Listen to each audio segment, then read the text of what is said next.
My wife paid for a massage even though I told her not to be intimate with another man. Now everyone is saying divorcing her is stupid and that I'm going too far. For some context, my soon-to-be ex-wife and I are both in our late 30s, and we've been together for 12 years and married for 10.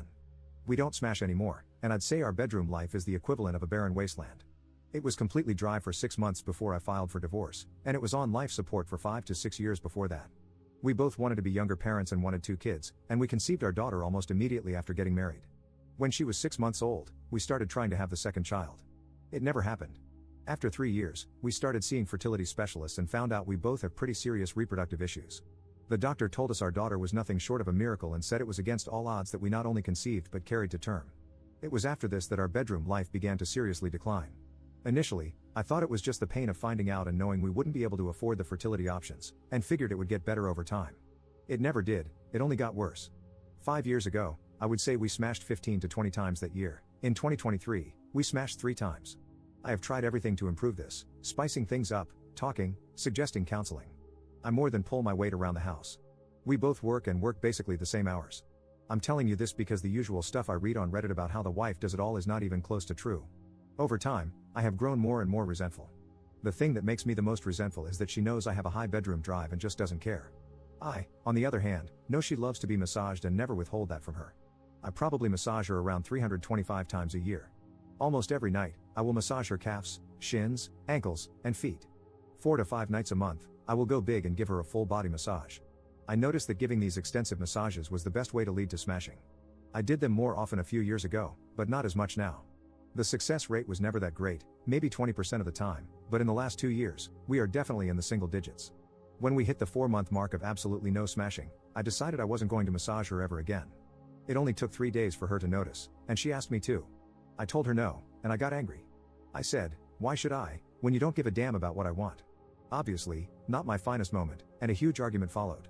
Things got ice cold at home, but I wasn't giving in. I was tired of all of it. A few weeks ago, she told me, "Fine, I will just start seeing a professional masseuse." I replied, "Then I will start seeing smash workers." That's cheating. "Fine, I won't, but you will not get a massage from anyone else. That is also cheating." "You're being ridiculous." "No, it's being touched in an intimate way by another person. If I can't have that, neither can you, and I swear to God if you do, I will file for divorce that day."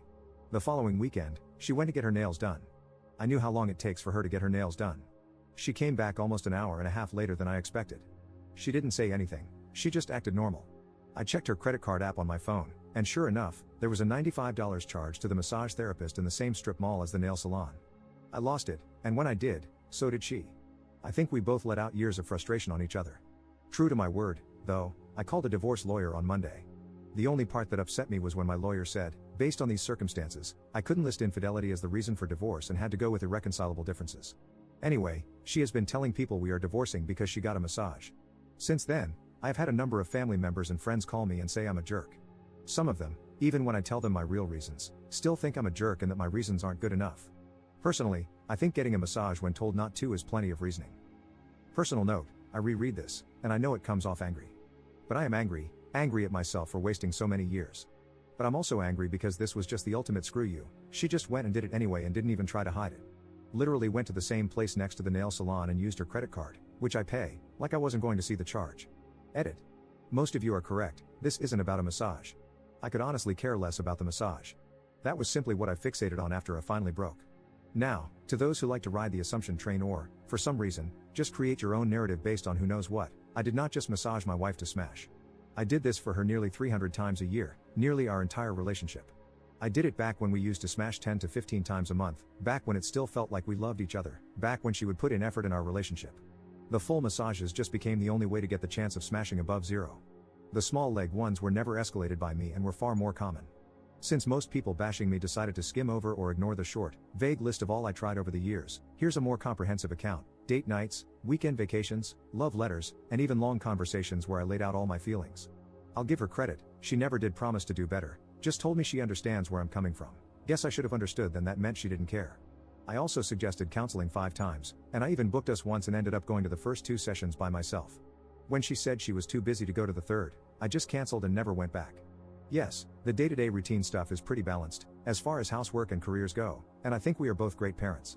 But our relationship was one-sided. It took me a long time to see it so boldly and to stop accepting it. If she wants a snack, She doesn't get it, she asks me to. Same with drinks. If she wanted to go out with friends, sure honey, no problem, go ahead, I got the girl, just worry about you. If I do, it's a 2-hour prep for me to make sure nothing's going to go wrong while I'm out. A couple of years ago, I saw a clip of a comedian talking about being out golfing when his wife wanted to watch a DVD, and everyone's laughing as he's describing the whole conversation. I just wanted to bawl my eyes out because that was my life. I just stopped trying to even go out, it wasn't worth the effort anymore. Yeah, we had other forms of intimacy. We cuddled at bedtime to fall asleep. She never really liked kissing or hand-holding, so I wrote those off back when times were good.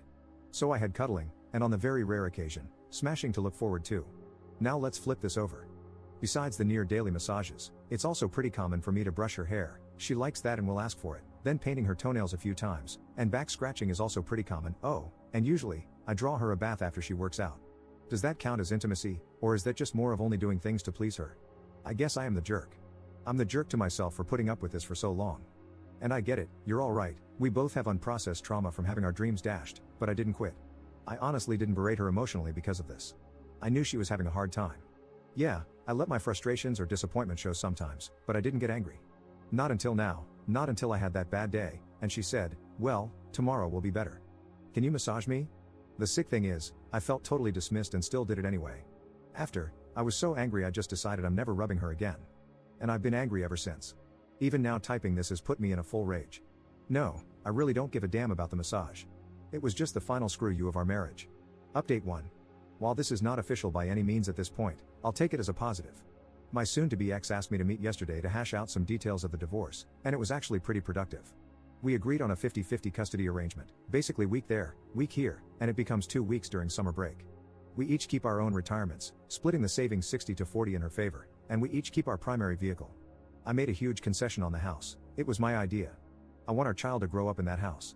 Ours was a 3-bedroom with a finished basement and a nice yard. I don't want her to live in a pair of 2-bedroom apartments. This is important to me, and I'll be paying housing alimony each month to offset some costs, since my rent and projected utilities, etc., are much lower than the mortgage, utilities, and upkeep. We did agree on some stipulations that would end that. One being if another adult moves in, like a boyfriend or new husband, then my obligation ends immediately. My obligation also ends when our daughter moves out or turns 22, whichever comes first.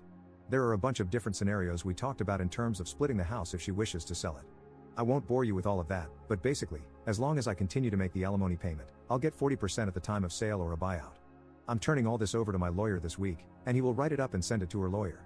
While she definitely had a "you are beneath me" vibe during our meeting, I'm happy this doesn't look like it will be an ugly divorce as I was very worried it would be. I assume our daughter is the motivating factor for her sudden amicable attitude. Edit. Well, that didn't last long. My lawyer called first thing this morning. Wife changed her mind, rejecting all the house stuff we talked about. She says she wants to sell and move into something smaller. She is only rejecting the house agreements, the custody agreement is not being rejected.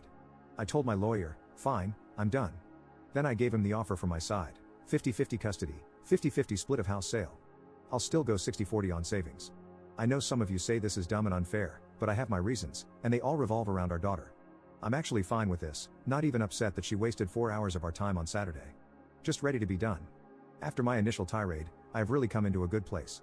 It's like I spent years carrying around a backpack of stones, and I finally decided to put it down. Commenter. I don't understand the 60-40 savings. If it revolves around your daughter, and you're 50-50 on custody, you having the money is the same as your wife having it, unless she has more responsible spending practices or something. Okay, I've paid all the bills our whole marriage. I don't mean my money, we both work. I mean I've been the person in charge of making sure things get paid. I also don't really spend a lot on myself month to month. Sure, I do some, but she is definitely more of a spender. I'd rather give her some more buffer while she learns how to manage finances, because yeah, I think she's going to mess up. Maybe I'm wrong, but this woman hasn't thought about bills or budgets in years. And I don't mean to say she is irresponsible, she's not. She wasn't a crazy spender or anything. Maybe I'm being irrationally accommodating. Also, I really need to stress we aren't rich people. This isn't some gigantic amount of money we're debating here. In all honesty, if she feels like she's winning and we divorce faster, I'll consider it money well spent.